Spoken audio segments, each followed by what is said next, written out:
बांग्लादेश में शेख हसीना की बेदखली के बाद राजनीतिक अस्थिरता खुली अराजकता का रूप ले चुकी है।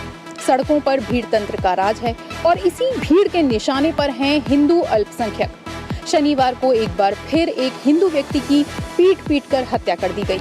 बांग्लादेश में हिंदू अल्पसंख्यकों की सुरक्षा अब गंभीर सवालों के घेरे में बनी हुई है।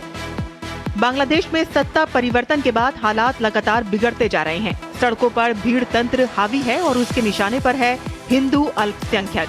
शनिवार को गाजीपुर में एक हिंदू व्यक्ति को सरेआम पीट कर हत्या कर दी गई। अल्पसंख्यकों की सुरक्षा पर एक बार फिर से गंभीर सवाल खड़े हो गए हैं। स्थानीय मीडिया के मुताबिक पीड़ित की पहचान 55 साल के लिटन चंद्र घोष के तौर पर हुई है, जिन्हें काली के नाम से भी जाना जाता है। घोष की बारानगर रोड पर Baishakhi sweet meat and hotel नाम की मिठाई की दुकान थी।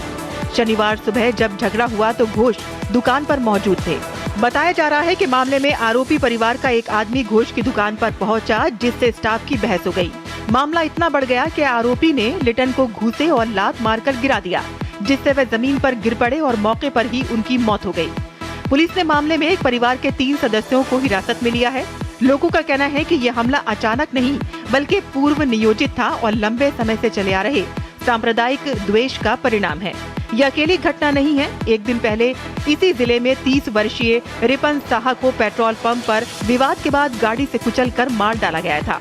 सिर्फ एक महीने में देश भर में 11 हिंदुओं की हत्या हो चुकी है। लगातार हो रही हिंसा के खिलाफ अल्पसंख्यक समुदाय ने ढाका के राष्ट्रीय प्रेस क्लब के बाहर प्रदर्शन किया। न्यायिक जांच, सुरक्षा और चुनाव के बाद सेना की तैनाती की मांग उठाई गई। ये विरोध रैली बांग्लादेश अल्पसंख्यक वकील एकता गठबंधन द्वारा आयोजित की गई, जिसमें वरिष्ठ वकील, अल्पसंख्यक नेता और कई संगठनों के प्रतिनिधि शामिल रहे। बांग्लादेश में फरवरी में चुनाव होने हैं, लेकिन अल्पसंख्यकों पर हमले रुकने का नाम नहीं ले रहे हैं। दिसंबर से लेकर अब तक 15 लोगों की हत्याएं की जा चुकी हैं। तमाम लोगों के घर तोड़ दिए गए और मंदिरों पर भी हमले किए गए। ये सिर्फ कानून व्यवस्था की विफलता नहीं है, बल्कि ये मानवाधिकारों को खुली चुनौती है। सवाल यही है कि बांग्लादेश की इस हिंसा पर दुनिया कब तक चुप्पी साधे रहेगी।